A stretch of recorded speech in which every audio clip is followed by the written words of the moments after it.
entrevista com a professora Socorro Ferraz para o projeto Marcas da Memória, em 18 de novembro de 2011, Recife, Pernambuco. Faz a entrevista Pablo Porfírio. Professora, então, esse período das reuniões em Paris, as articulações. Bem, como estamos já há um certo tempo sem o contato, a gente fica sem saber direito o que foi dito, o que não foi dito, até porque não ouvi a gravação. Então, se eu repetir alguma coisa, depois vocês podem limpar, fazer diferente. Bem, essas relações com a RAID, elas se amiudaram bastante, porque a proporção que íamos a Paris e também morávamos não muito distante, 8 horas, 9 horas da nossa cidade até Paris, podia-se chegar de carro ou de trem, então era uma coisa rápida, né? Para nós brasileiros, que o Brasil é um continente, viajar 8 horas de carro não é grande problema.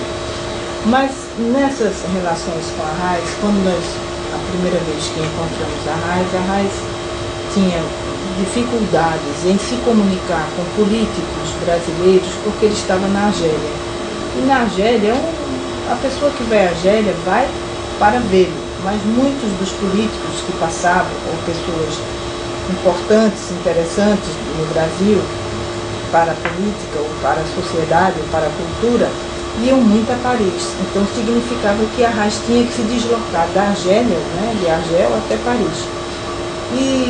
E houve momentos em que a França tinha um ministro do interior que era fascistoide, cara. Então ele proibiu praticamente a entrada de Arraiz. Se não proibiu, ele pelo menos não se responsabilizava pela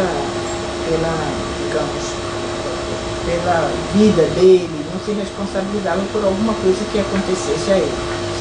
Mas ele mesmo assim ele sempre vinha a Paris e se encontrava com políticos, com várias pessoas de vários partidos, e ele tinha vários encontros com essas pessoas. Mas ele precisava entrar nesse momento, como ele estava na Argélia, como eu disse, era um pouco isolado, ele precisava entrar num contato mais a miúde com Pernambuco, com políticos pernambucanos, porque ele queria retomar a sua relação política com Pernambuco. Porque quando você sai assim no exílio, você tem uma relação com políticos, mas políticos nacionais. Se encontrava com Brizola, se encontrava com Ulisses Guimarães, com isso, com aquilo, com pessoas assim, que tinham uma representação nacional. Mas os políticos pernambucanos, os que faziam parte, digamos, da Frente do Recife, estavam também ou exilados, ou presos, ou contidos. Então a relação era muito difícil com os políticos pernambucanos. Tipo, Pelópidas, estou falando de líderes assim, que não se ausentaram do país, ficaram, mas que também, durante esse tempo, outros líderes se formaram aqui.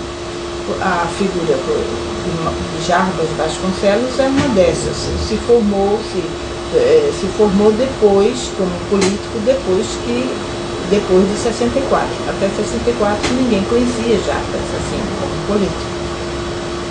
Era muito diferente, ele não fazia política antes.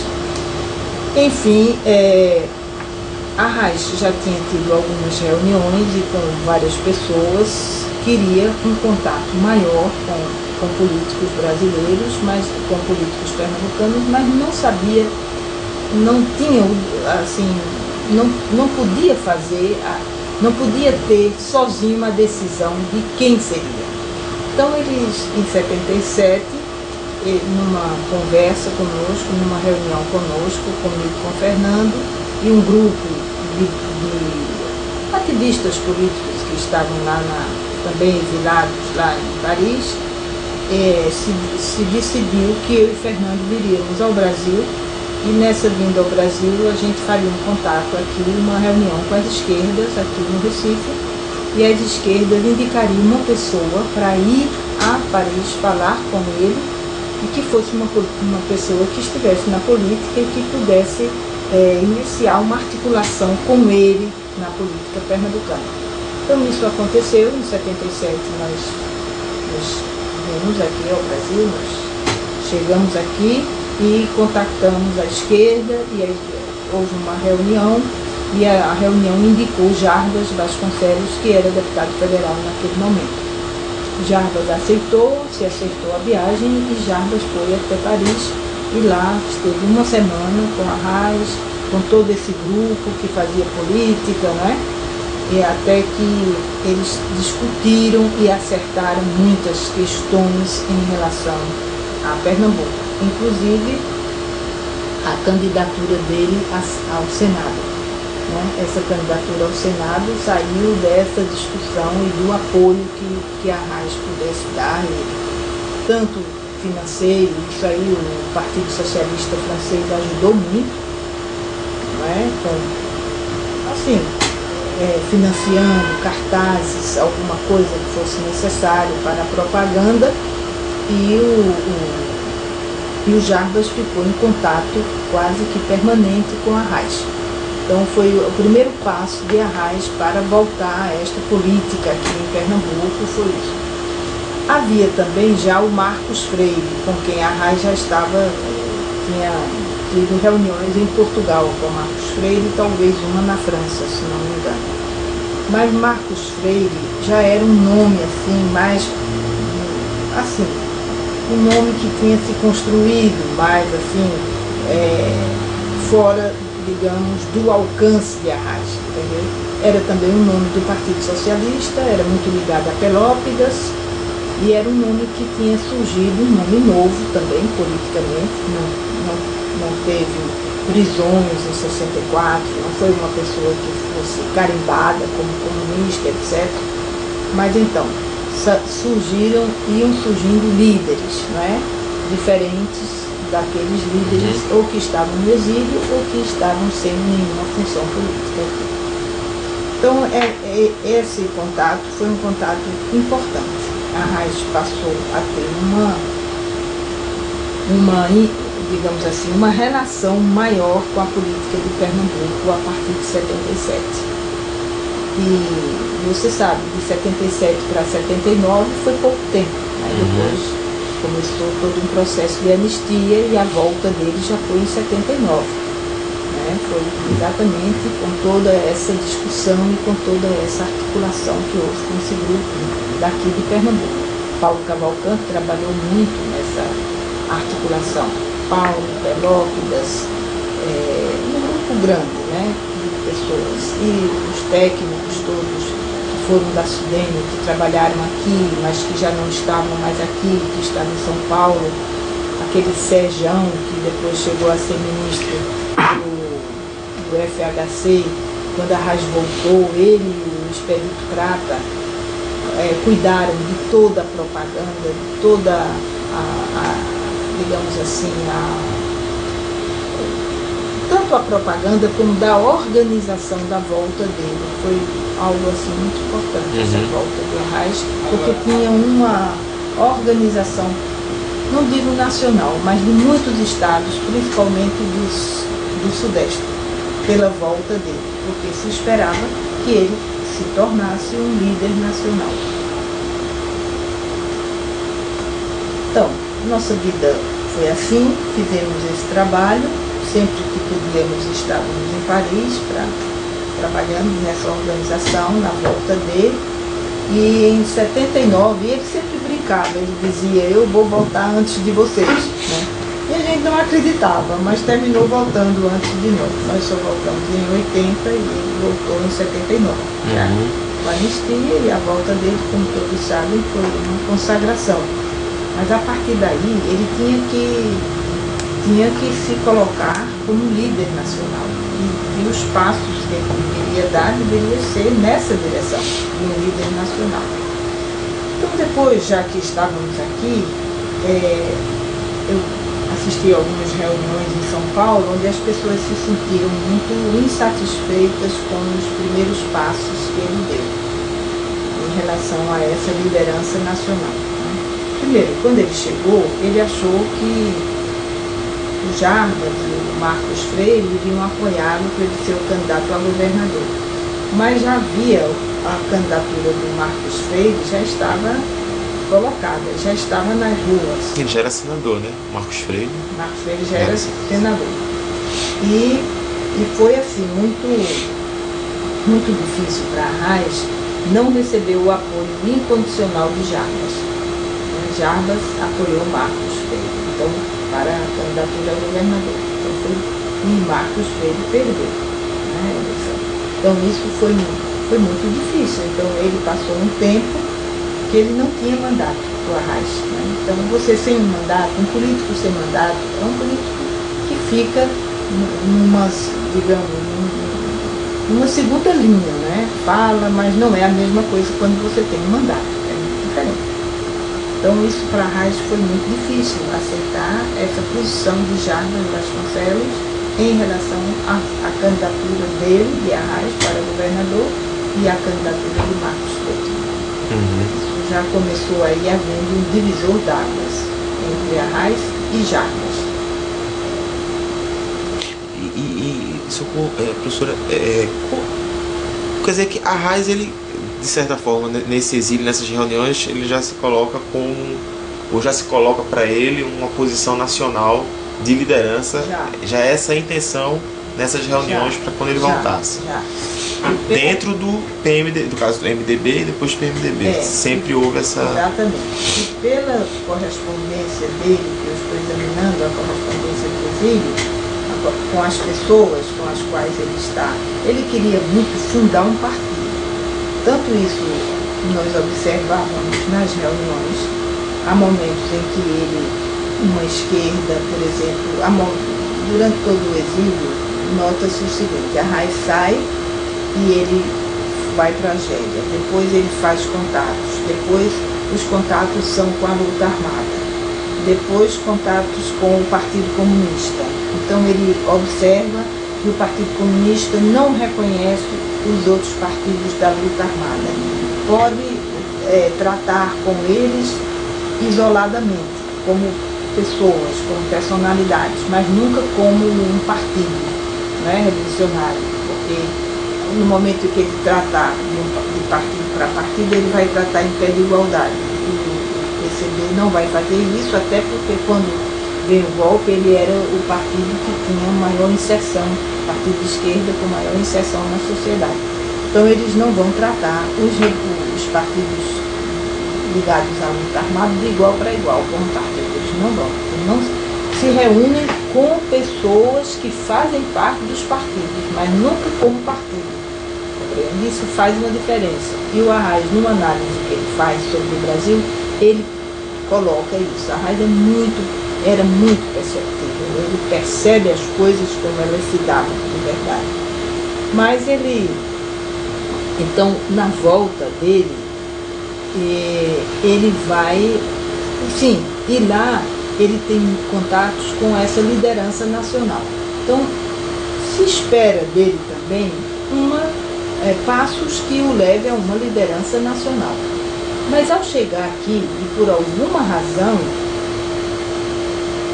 talvez por essa maior que eu acabei de dizer, por ele não ter sido candidato, né, ele não conseguiu unificar essas forças que se desenvolveram aqui, e mesmo as antigas forças, né, o próprio Partido Comunista vai apoiar Marcos Freire, o Partido Socialista vai apoiar Marcos Freire.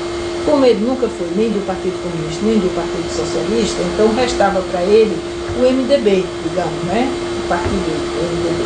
Então, mas o Marcos Freire estava, acho que no PMDB, se não me engano, né? Estava também lá, mesmo tendo, sempre foi uma cria, digamos assim, do Pelópidas, né? Marcos PSB, Marcos Freire, sempre foi muito ligado a Pelópidas, muito. Então, ele sentiu, Arraes, que ele não unificou. E como ele não unificou o seu próprio Estado, suas antigas forças e as novas forças, então ele perdeu o prestígio nacional, nessa hora em que Marcos sai candidato e ele não. Eu também, pessoalmente, acho que foi um erro da chamada Frente do Recife não ter deixado Arraes ter sido o candidato. Então, diante disso, Arraes vai começar a costurar alianças mais para o centro, para que lhe deem condições de que nas próximas eleições possa se apresentar como um candidato não mais só das esquerdas, mas um candidato de centro-esquerda, né? Que foi a mesma coisa que ele fez no primeiro governo dele. Essa aliança com Paulo Guerra era uma aliança com uma parte da direita, era dividindo a direita e conseguindo chegar ao poder, né? Então ele vai fazer isso também, vai na segunda tentativa, para o seu segundo governo, já é um governo que as esquerdas não têm hegemonia nesse governo, não tem.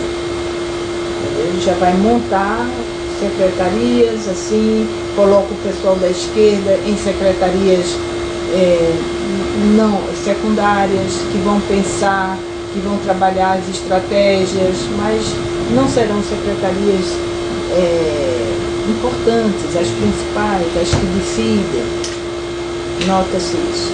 Professora, e assim como Arraes, outros políticos que voltaram do exílio, né, de esquerda, como Gregório e outros, todos os outros, quer dizer, essas pessoas, na sua percepção, elas ficaram um tanto quanto fora, né, havia um espaço muito restrito para elas? Havia, porque é o seguinte, quando voltaram do exílio, com a volta de todos esses políticos do exílio, os que apoiaram a luta armada, os que não apoiaram, então, por exemplo, no caso aqui de Arraes vai se apoiar, porque como o Partido Comunista ele vai apoiar o Marcos Freire, etc., o Jarbas, então Arraes vai se afastar cada vez mais do PCB, e aquelas outras organizações armadas vão ter. E como o PCB nunca os tratou como partido, né, nunca os reconheceu, então eles não vão reconhecer mais, eles não querem mais o PCB na sua área, no seu arco de alianças. Eles vão encostar o PCB, notava-se isso. E o Arraes deu guarida a isso, juntamente com a igreja. Arraes vai se ligar muito às forças religiosas, de esquerda, mais religiosas. E aí essas forças, que também muitas delas entraram na luta armada, né? Figuras assim, que não tinham voto, mas que tinham um certo prestígio na sociedade. Tinha um certo glamour, digamos assim, porque tinham participado da luta armada, alguns tinham sido presos, outros mortos, e tudo isso faz parte, né, de uma grande novidade sobre a sociedade. Então o PCB foi alijado praticamente de um processo junto a um novo governo, a um novo pensar, né? Notava-se que ele foi empurrando o PCB e uma ou outra, aí ele fez igual como o PCB fez, ele podia tratar com pessoas do PCB, mas ele não tinha aquele apoio partidário mais, como foi no seu primeiro governo, de apoio mesmo, de fundamentos. Então ele se ligou mais a essa parte da igreja, de uma igreja de esquerda, dos católicos de esquerda. Ele se apoiou muito, também tinha se apoiado no primeiro governo, mas dessa vez ele se apoiou muito. E esse grupo alijou muitos comunistas. E aí o PCdoB, como alguns tinham ido para o PCdoB, alguns católicos que tinham deixado de ser católicos, muita gente da AP foi para o PCdoB, então isso fez também com que houvesse uma grande,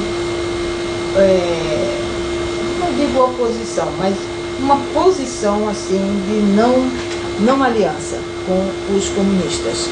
Entendeu? Então ele praticamente monta o governo dele com o apoio de uma esquerda que foi para a guerrilha e de uma esquerda católica.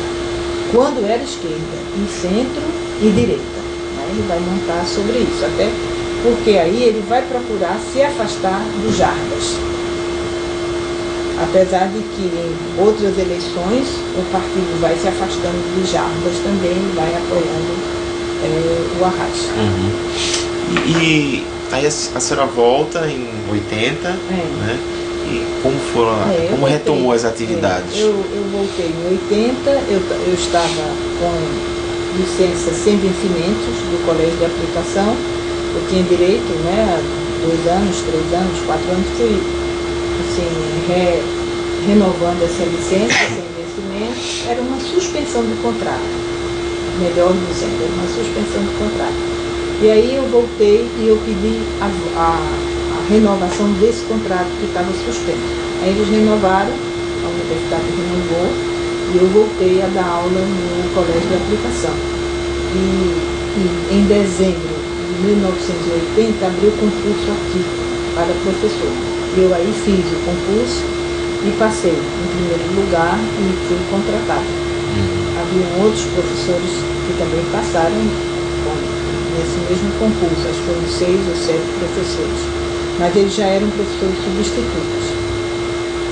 Eu entrei, mas eu não era professora substituta, eu era professora do colégio de aplicação. Aí eu entrei no departamento de história e aí a vida, né, voltou àquela efervescência política, muito trabalho político, e aí o partido já entrou numa grande discussão, o Partido Comunista, né, era o fim, digamos assim, da era stalinista mesmo, e já se discutia a questão do Muro de Berlim, tudo isso. Então o partido já entrou numa grande discussão e de si próprio, da sua própria identidade, e aí é quando vai romper com Moscou, não quer mais ser um partido alinhado internacionalmente e se funda num congresso do partido, se funda o PPS, Partido Popular Socialista. Inicialmente eu não fui para o Partido Popular Socialista, fiquei aguardando as coisas, o que iria acontecer, mas depois, o que restou do Partido Comunista, houve uma cisão, que ainda ficou com Prestes, né? E depois houve uma cisão e Prestes saiu do partido. Aí o partido ficou com, o último secretário foi Malina, e depois então o partido foi Malina, o último secretário. E depois surge o PPS, e depois ficou o Partido Comunista muito dividido. E eu então não fiquei nem um nem outro, e só alguns anos depois eu me filiei ao PPS de Pernambuco. Mas a senhora participou das eleições 82, 86? Teve atividade junto? Participei. A gente voltou para participar, né? Politicamente e tudo, participamos. Na eleição do Marcos Freire também participei de muitas reuniões na casa dele, lá em Olinda. Muitas reuniões. Ele era um bom orador, ele falava bem. Se ele tivesse sido eleito governador, teria sido bom para Pernambuco, mas não foi, né? Então, perdeu e a esquerda ficou no recesso. Depois a Arraes foi o candidato, eu participei ativamente. Nós coordenamos junto com o Jader, que era o coordenador principal, e eu era o auxiliar, digamos assim, principal dele. Nós organizamos muitos grupos de estudos. Acho que foi a primeira vez que teve assim, uma campanha, tinha essa organização de grupos de estudo. Acho que na de Marcos Freire já tinha também. Mas nós organizamos, eram muitos grupos, muito boas reuniões, muita gente querendo participar, muita gente com ideias novas com isso. E foi nessa eleição que eu vi a Arraes pela primeira vez, ele falando de uma coisa que eu achei estranho, mas o tempo mostrou que ele tinha toda a razão. Havia uma discussão de onde poderia surgir uma novidade na economia de Pernambuco. E ele disse, o único lugar que pode surgir algo novo nessa economia vai ser no sertão, vai ser em Petrolina. E vai ser alguma coisa com o agronegócio. Né? Ele colocou isso, me lembro, acho que ainda tem essa anotação numa velha caderneta. Eu achei muito estranho, as pessoas acharam muito estranho, porque tudo só se pensava na zona da mata, ou pelo menos na região metropolitana. Ele disse, não, alguma coisa nova, para se contrapor este poder que tem os usineiros, tem que partir de um outro poder, de uma burguesia nova, emergente, que esteja surgindo, e vai ser lá no São Francisco. Ele disse isso. Ou porque ele já tinha conversado com alguém, ou por alguma razão, não sei se foi da cabeça dele, mas ele colocou isso muito bem. Lembro disso. Você veja que realmente mudou a face do sertão, né? Com as uvas, com as plantações de frutas, né? Com as exportações, mudou tudo. Você vai hoje, quem conheceu o sertão antes disso e depois disso é outra coisa, principalmente Petrolina e todas aquelas cidades ali mais próximas.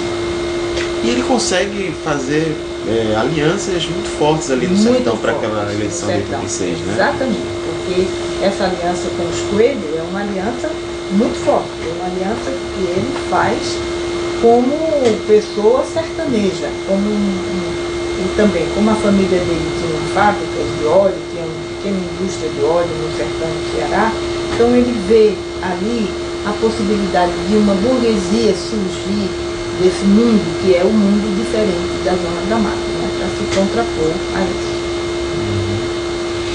E, professor, só uma curiosidade mais pessoal, o Julião disse que foi 2 vezes a Argélia para ter reuniões com a Arraes. A senhora lembra se a Arraes comentou alguma coisa sobre isso? Não?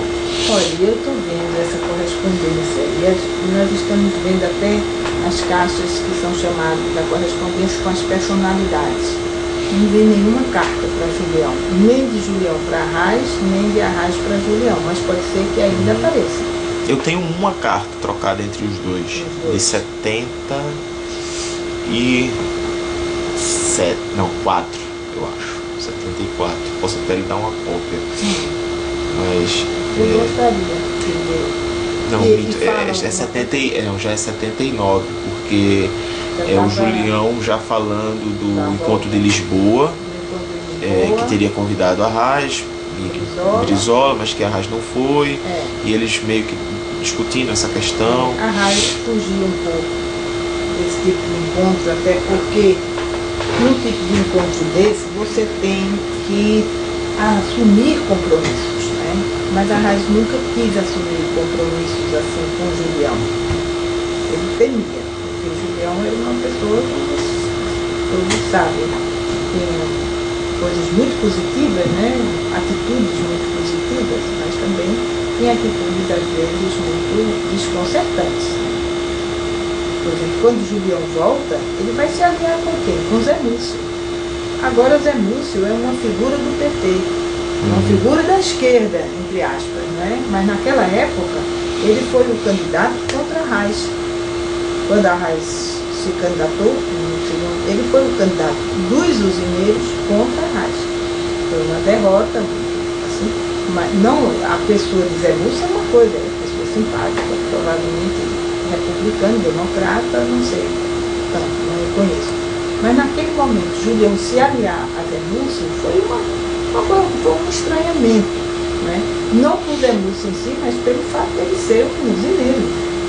Era o maior contrassenso, um líder das ligas camponesas aliado de um usineiro. Então, para você ver, então a Arraes teve certo receio em assumir compromissos com Francisco Julião. Professora, nós estamos acabando, né, nossas sessões de entrevista. O projeto agradece bastante. Para mim, pessoalmente, foi um prazer e um grande ensinamento, um grande aprendizado escutar todas essas sessões. Eu que fiz todas as sessões, realmente foi uma experiência para toda a vida.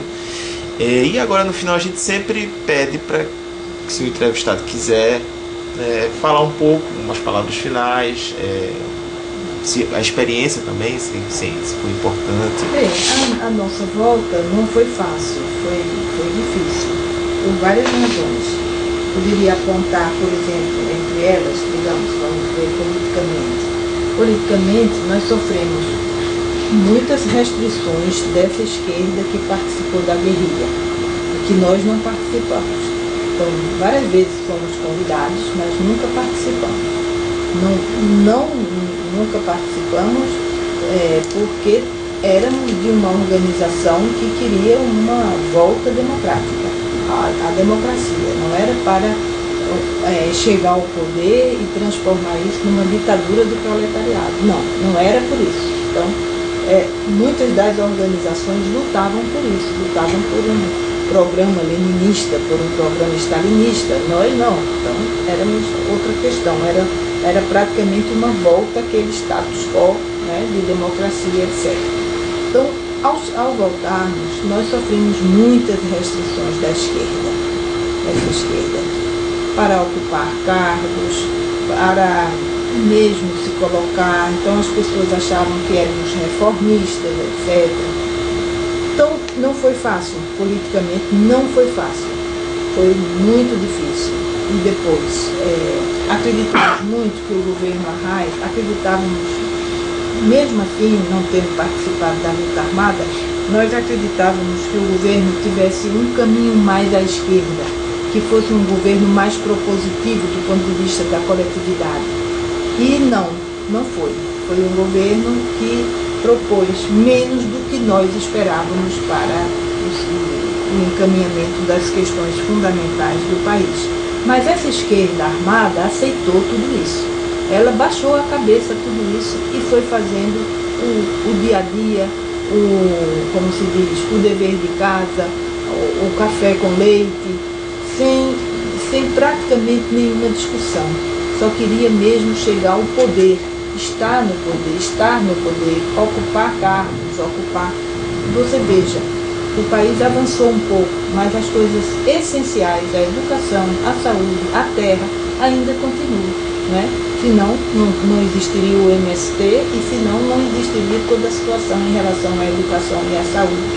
Então, para nós, para essas pessoas, não só para mim, para meu marido, Fernando Barbosa, para N pessoas que eu conheço, para o Sérgio Menezes, que foi a pessoa mais próxima de Arraes em Paris, foi uma das pessoas que mais ajudou ele, Maria do Carmo, para o Prata, para várias pessoas, há um sentimento de frustração muito grande. Tanto dessa liderança, que nós ajudamos a fortalecer, trabalhamos, anos das nossas vidas, da nossa juventude, foram dedicados a essas pessoas, não por elas serem A ou B, mas porque elas representavam uma liderança que nós esperávamos que essa liderança levasse a uma posição mais, digamos assim, radical em relação à democracia, e por isso se entende a saúde, a educação, não é? e a segurança das pessoas. Isso não aconteceu, então houve uma grande frustração.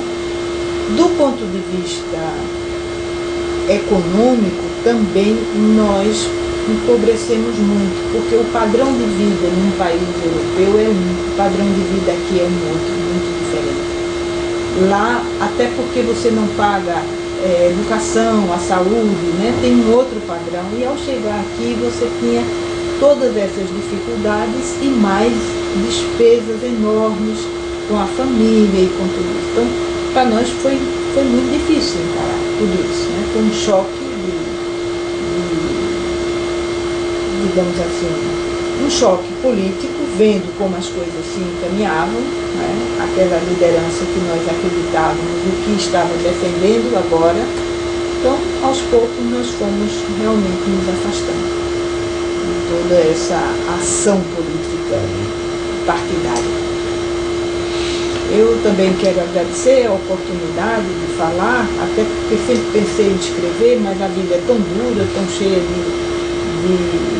como se diz, de horas impróprias, que a gente nunca tem tempo para escrever. Espero que as gerações novas possam fazer diversas leituras dessa minha fala. Não só a minha leitura, como outras leituras. Obrigada a vocês. Muito obrigado.